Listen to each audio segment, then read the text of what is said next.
guys, Captain Lance Valentine. Welcome back to the September version of the Teaching Fishing Anglers Club and our workshop.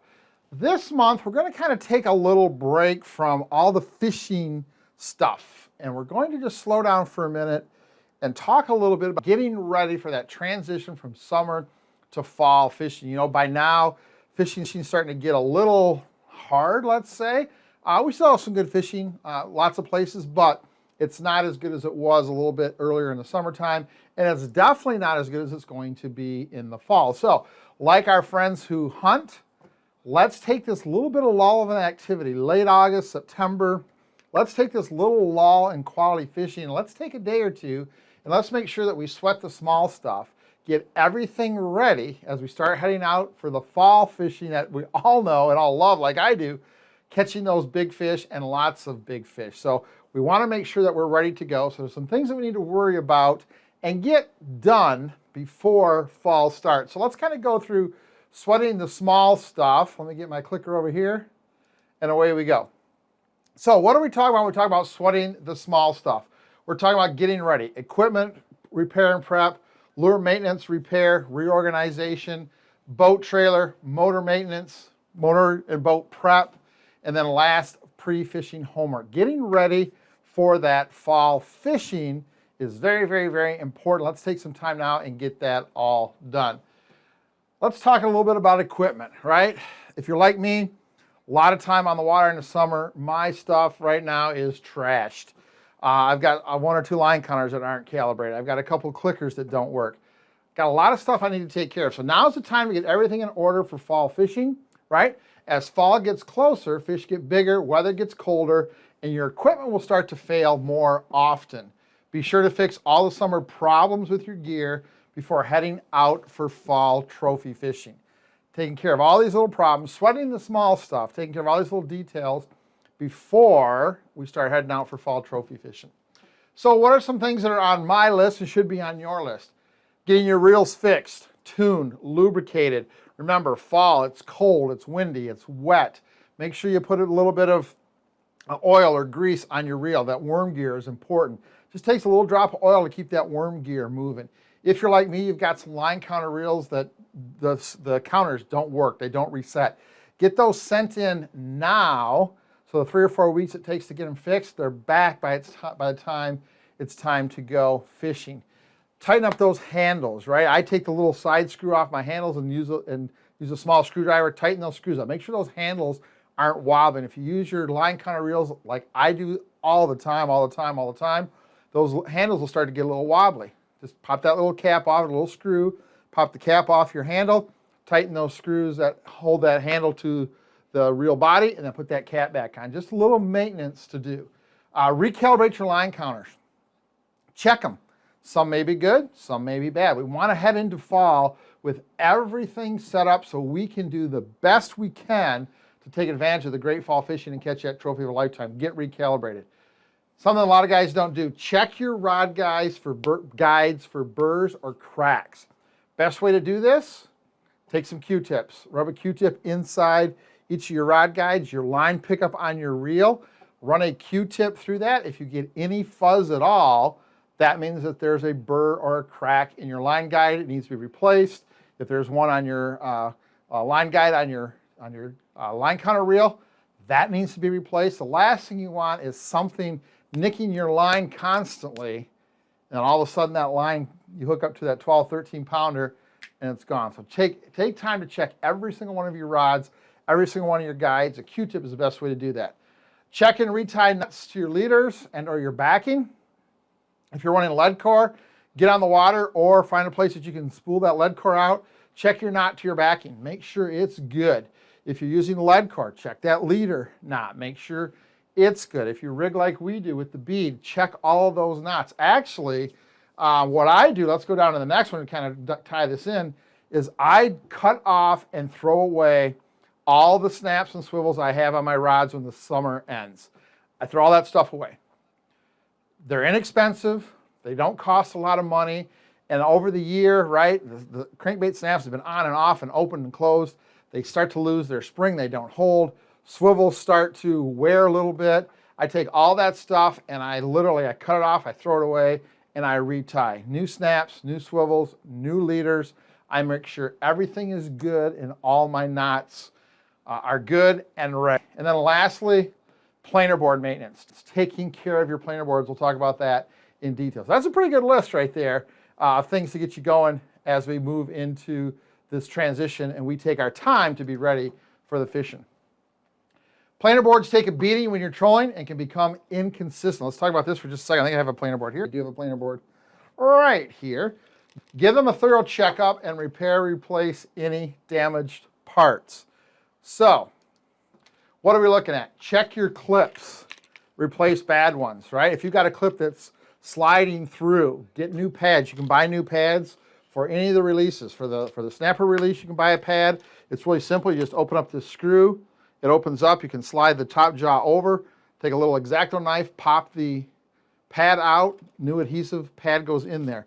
These are a little bit tougher. You just need to take a pair of vice grips, open them up, and then I use like a dental pick to get in there, or an X-Acto knife and get in there, and I knock those pads out.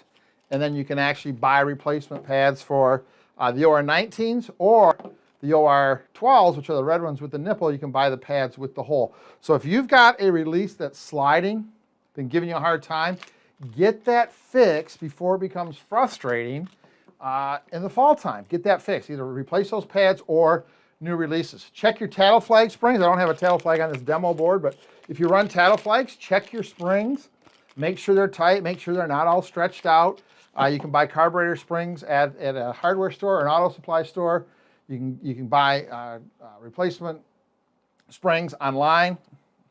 Easy to get. Replace those springs. Because again, remember, fall time we're going to be running deep crankbaits. They're going to be really pulling. You want to make sure that that spring is strong enough to hold that flag forward. Check your foam and the tab, right? So your foam, if it starts to get really soft and kind of soggy, it's time to replace that foam. And also check if you run offshore inline boards, make sure you check this tab right here. That's what holds that foam in and stops that board from acting all goofy. I will bring a offshore tackle repair kit. I keep it in the back of my truck, so if you ever see me, if you ever got a tab or a foam that needs replaced, come and see me. I can't give you clips or anything, but I can do basic repair parts. I have that any Offshore Tackle Pro staffer has that in their truck. We have these little tow arms up here, and we have a little rivet gun, so anything you need, if you have a board that needs a little bit of maintenance, find an Offshore Tackle Pro staffer, and they should have a maintenance kit for you. But check your foam, make sure it's good and hard, make sure it's going to hold the board up, and make sure your tab is both screwed in and held in by the little nipple on the foam. That's important to keep that foam in. If the foam starts to wander, your board doesn't act right. And here's something that I do that I know a lot of guys that don't. I take pretty good care of my boards, but they hit against the side of the boat. Sometimes you drop them, they hit the. What's going to happen is sometimes your leading edge, this edge of your board sometimes, is going to get banged up and it's going to get bent. Okay, just take a file and get it straight. The more knife-like this edge is, the better that board is going to pull to the side, especially with big deep diving crankbaits we use in the fall. So go through all your offshore boards. I like to use a label maker and put a number on my boards. So I number them with the year I got them, and then 1 through 20. So this year I got new boards, so 21-1 all the way through 21-20. I usually replace 20 boards a year because I use them, I lose them, they break. But number your board somehow so you know that, hey, board number 3 is giving me a hard time. I need to fix that. That's an important part of this because offshore planer boards are a big deal in the fall time. Okay? All right, lures and tackle. Oh boy. Spring and summer fishing takes a toll on your tackle storage systems and lures. Take a few hours to get everything reorganized so you can find what you need when the fall bite starts. Check to be sure lures, tackle is ready for the fish of a lifetime. So if you're like me,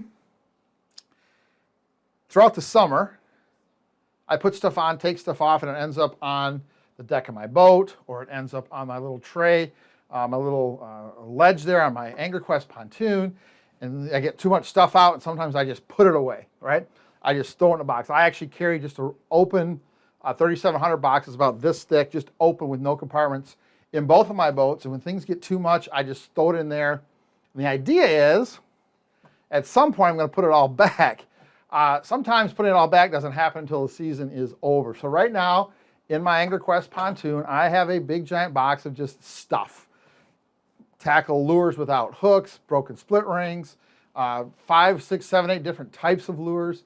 So what I do is I bring that box back home and I start to kind of reorganize, right? So if you know me, we've talked before. I like each specific bait in its own box. So right here's a little box of flicker. These are number 5 flicker minnows, right? So this is all my number 5 flicker minnows. That's a mess. I got extra ones of those up on the boat that got to come in this box.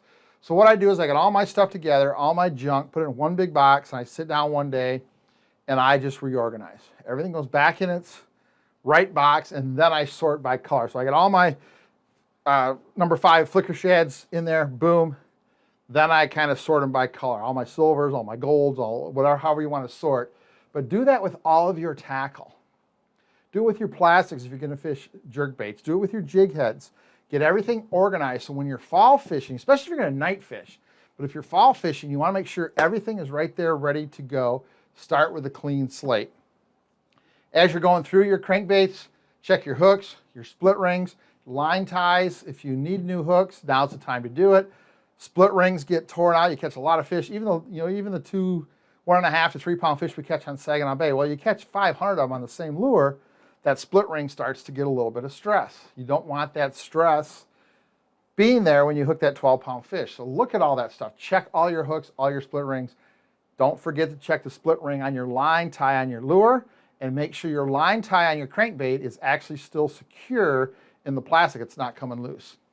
Wood lures, if you fish a lot of wood lures, Rapalas and those types of things, wood lures can get waterlogged from teeth marks. So if you've got a lure, you go, man, I really like this lure, but I see some teeth marks, a little bit of nail polish seals that wood and stops them from getting waterlogged so they can't run. And again, if you are going to fish divers, jet divers, dipsy divers, tadpoles, your snap weights, your inline weights, check all your hardware. Is my swivel still good? Is everything working right? Do I need to tighten my weight control on the bottom of my dipsy? Is it getting too loose? Get all of that done before you get on the water so you can enjoy fall fishing and take advantage of it, okay? All right, boat and trailer maintenance. This is a big one. A lot of guys wait till the end of the season to do this. I do all of this between my summer and my fall fishing, knowing that problems are going to be enhanced and intensified in the cold weather. So I want to get ahead of it. Instead of letting it sit and doing it in the winter, I want to get ahead of it in the fall. Get any boat motor work done now. If you've got something you need fixed, get it to your dealer now. Miss a week of fishing right now so you have no problems in October, November, early December. Instead of waiting till the winter and you have a problem on the water when there's not a lot of people out there, it's cold, it's windy, the water's cold. Get this stuff taken care of now, guys. Cold fall weather is not the time to be using worn out equipment or pushing the limits of your gear. Get the oil change, check the trailer tires, tighten loose screws, check your battery fluid, all that stuff, right? So I've made a little checklist here. For your trailer, give your trailer a good once-over, right? Really look at it. Check the tires, check the bunks. Are they tight? Are they up against the bottom of the boat? Are they the right length? Get all that taken care of now. Check your winch. Put a little drop of grease or oil in there, or grease in there. Make sure it's working. Check your winch strap. Most of us don't pull our winch strap out more than 3, 4, 5 feet. Well, take your time, unhook it from the boat and pull it out 20 feet. Make sure there's no cuts or cracks in it. Make sure it's a good winch strap. Check your tie downs. Same thing. Pull them all the way out. If you're using retractable, pull them all the way out. Make sure there's no problems. A little drop of grease on the ratchet isn't going to hurt, that's for sure. Check your bearings. Some guys like to repack your bearings. Some guys know the bearings are good. They just want to grease them. Give them a little shot of grease. Make sure you got enough grease in there. If you've had a problem with your bearings, I would tell you my preference, now is the time to repack, not after the winter. Because if you get water in there, there's a problem. In the fall and the winter when it's cold, you're going to have a big problem with your bearings. Take care of that stuff now before it gets too cold. Make sure your lug nuts are tight. Just go around, boom, tighten all your lug nuts. Don't forget the spare, because sometimes those rattle loose. Make sure you tighten those up so they're on there good. Again, check the spare. Here's a big one. Do you have tools in your boat or your truck to change a trailer tire? Do you have a jack that'll lift your trailer? Do you have the right size socket? I know on mine, the truck tires and the boat tires are not the same size socket.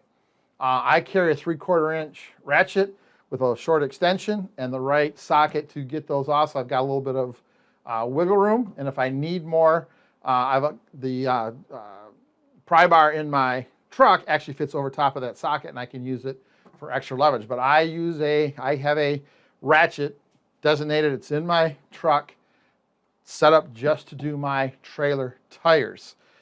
Tighten all the bolts on your trailer. Go through your fenders. Make sure the bolts that hold your fenders on are good. Make sure the bolts that hold your retractable straps are on good. Tighten up the winch bolts.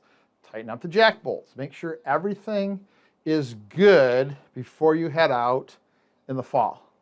Okay? Don't wait until the season's over to do this. Get it done now. Okay? All right. Boat maintenance. What are we going to do on the boat? Some things to check on the boat. Check that all the through hull fittings to be sure they're watertight. Just open up your bilge, get your hand down there, kind of give a little pull on your intake hose for your live well. Is it loose? Maybe you need some more caulk. Maybe the nut needs to be tightened. Check anything that goes through the hull, including your discharge fittings for your bilge. Make sure all those are tight and all those are waterproof. You don't want a leak happening in the fall. Check all your electrical connections. Go back to all your batteries and make sure all your connections are good. Look for rust. Look for corrosion. If you have any rust or corrosion, get that off of there. Tighten up those lug nuts. Make sure they're good. Hey, if you use nylock nuts on your batteries, do you have a tool in your boat to get those nylock nuts off? Or you just go, I got them on there once, I'm not going to worry about it. Make sure you've got the tools in your boat to be able to get that lock nut off your battery anodes so you can do whatever you need to do on the water, right? I carry a little sidebar. I carry a toolbox in my boat that has a ratchet, a couple extensions, and just the socket inserts and sizes I need for stuff on the boat. I don't buy a big giant toolbox. I have one that's set up just for the stuff that's in my boat. What size do you need for the positive battery terminal? What size for the negative? Is there any other ratcheting stuff that you need? Is there any socket that you need for any other stuff? Just put that size stuff. What size screwdrivers do you need? Do you need big ones, little ones, small ones? Put a toolkit together specifically for your boat. That way you don't have to look for the stuff that you need. But get those electrical connections tight. Don't forget to check your connections at your fuse panel. Those get beat up pretty bad as we're going through waves, and actually more importantly than going through the waves, they get beat up going across the road on a trailer. So make sure you check all those. Just give those a little turn. Make sure those are good and tight. You don't want electrical problems in cold water. Top off your batteries. If you have batteries that need to be topped off, top those off. Here's a big one, two big ones right here for the fall. Clear out any unnecessary items or tackle. If you don't need it, get it out of there. Right? Most places we're going to fish in the fall, you're not going to need 16th ounce jigs. Most places we fish in the fall, you're not going to need number 5 Rapalas or your little crankbaits you use for bluegills or crappies, or you're not going to need them. Get them out of there. Let's just have in the boat what we need. Again, that makes us more efficient in the fall, more storage room for gear because we're going to need more clothes, we're going to need hats and gloves, we're going to need a little more room for stuff. Let's get unneeded tackle out of the boat. If we don't need it, let's get it out of there. Okay? And then lastly, most important though, is all your safety gear in working order. Do you have life jackets? Are they ready to go? Is your throw cushion ready to go? Does it have a line attached to it? Have you recharged batteries on your handheld radio? Have you went through your ditch bag and made sure you've got everything in there? Are your flares good? Do you have a secondary sound making device? We all know the horns on boats are useless. We need something that makes a big noise. Is your PLB in your boat? Do you need to recharge one of your inflatable life jackets? Are those ready to go, right? Get everything ready to go. Check your safety gear. Do you have enough anchor rope? Do you have enough, big enough anchor? Do you have enough anchor rope? Do you have a sea anchor? In case something happens, you can get it off the front of the boat and keep the boat. All that safety stuff becomes much, much, much, much, much more important the colder the water is. Okay? Make sure you check all your safety gear. All right. Motor maintenance, check your lower unit fluid and add if necessary. Don't forget the kicker. Check both. Pull that plug, check it, make sure the color is good, right? If you feel like you need to put a little bit more in there, put a little more in there. I traditionally, before I have boats, now I have boats that I turn fairly quickly, and most of the boats now come with a 3-year deal. They don't want you to touch anything for 3 years. But I used to, this is the time of year, I used to do my drain and fill.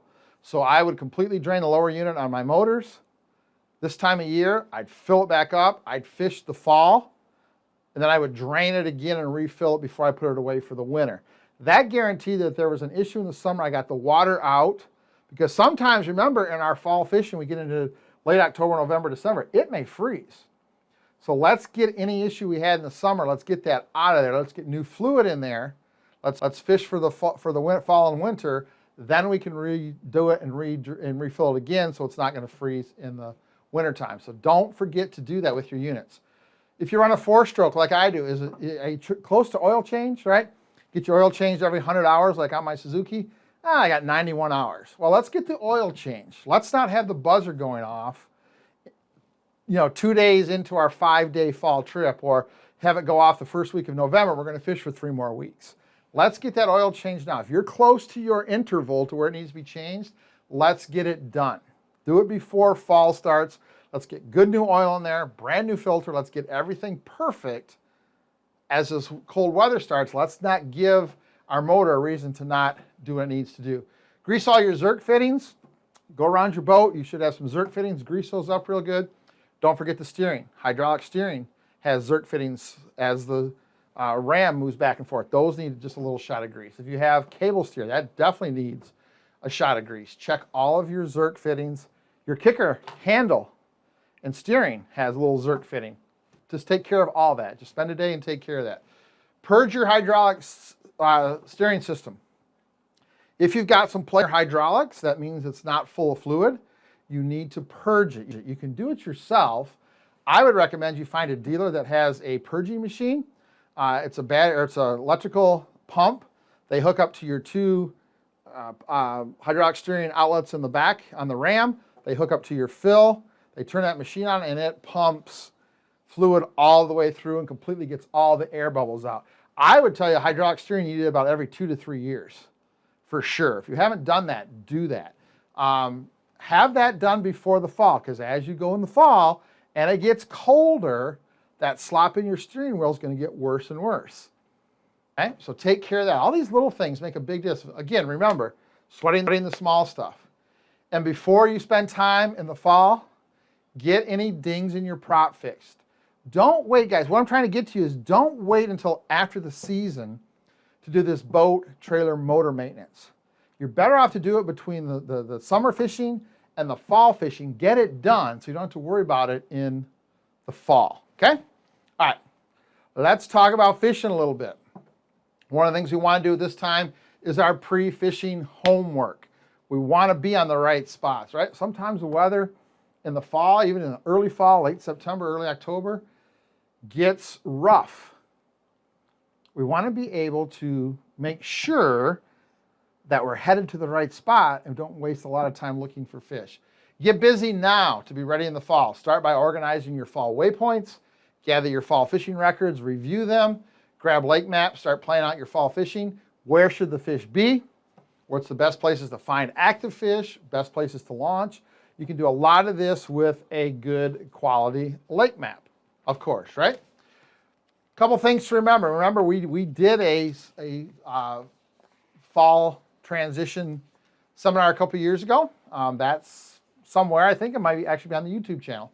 But remember, as we start looking at our map for fall, walleyes are going to start moving from flats to areas with steeper drop-offs. So the flats that used to be all the same depth that were perfect for the summertime are not as attractive now because weather, bait, wind conditions may tell me, hey, I want to be in 6 feet today, 25 feet tomorrow. So these fish are going to move closer to steeper drop-offs where they have quicker access to multiple depths of water very, very quickly. That's important. Migration toward inlets and outlets and windward shores. So the easiest thing to do if you've got a body of water, because an inlet or outlet, is just kind of start looking around there, right? If you've got a river coming in or a river coming out, that's where to start looking because there's going to be a migration of bait fish specifically to these areas, and then obviously walleyes will follow. Bait What's in your lake and where will it be? Remember how important bait is, especially as fall. As the water gets colder, it's more important that these fish are close to where they can eat. That's going to be a huge part of this. So go back and review our bait fish seminar. It's on the Teaching Fishing YouTube channel. Go back and review the bait fish seminar. Understand what kind of bait's in your lake. Listen to where that bait's going to be in the fall. Start looking on your map. Now you start to coordinate where the bait's going to be with some of these steep drop-off areas. You're starting to really eliminate a lot of water. Fall time, it's very easy to eliminate water and get rid of a lot of bad water quickly. Where will the walleyes winter? Where are the fish going to be at first ice? So the fish are here now. They're going to be here in the winter. What's the fastest way with the most bait for them to get from here to here? That's how you start to look at a map and kind of figure out where those fish are going to be and where you want to fish. And we've covered that in some past seminars. But those are some basic things you want to look at as you start to look at lake maps, right? So here's a little inland lake. Here's just some places to look. We've got what we call a saddle here, so a hump here and a hump here. This deep water edge between those two, we call that a saddle. That's something to look for. Anytime you've got steep drop-offs, the closer the lines are together. Remember, the steeper the drop. This is actually a steep drop with an inside corner, right? That part of the lake is a lot more attractive than this part of the lake where we've got a very gradual drop-off. So if these fish were on this part of the point earlier in the summertime where it was very, very gradual and there are some flats, they're going to start to migrate towards the steeper area of the structure. Very, very simple movement, but a big deal. Deep basin areas, right? Don't forget deep basin areas. We've got the deepest part of the lake. The biggest part of the deepest part of the lake is the main basin. Walleyes are going to use that main basin quite a bit if there's open water bait fish. And then anytime you've got inside corners, this is actually a little hump on an inside corner. So you've got steep drop-offs, you have an inside corner, and you've got a hump piece of structure inside of that. Perfect spot. So we're looking for these key little spots on our maps. You guys all know Huron, Ohio, but the same thing, right? We've got a little river coming in, so bait fish, shad specifically, are going to starting to migrate into the Huron area because of the river. We've got good rock structure over here. We've got tight drop-offs here. These fish are going to follow this migration. And again, I think we've got that on the YouTube channel. We talk about the fall migration, and we talk a lot about this Lake Erie area, how they follow specific drop-offs based on water temperature. So that's an important part of that. But that's what we're looking for. We're looking for steep drop-offs. We're looking for access to inlets or outlets, looking for pieces of structure that are going to hold bait and hold fish. Take your map, take a little bit of time. Go through your waypoints, where are your fall waypoints. Get everything else out of your GPS. Just have your fall waypoints on there. Hopefully you keep good records. You have a way to go back and review your fall. All that stuff is important, okay? All right, quick recap. What do we need to do to get ready? What is the small stuff we need to sweat in our little bit of downtime here, summer to fall? Equipment repair and prep, lure maintenance, repair, reorganization, boat, trailer, motor maintenance and prep, and our pre-fishing homework, okay?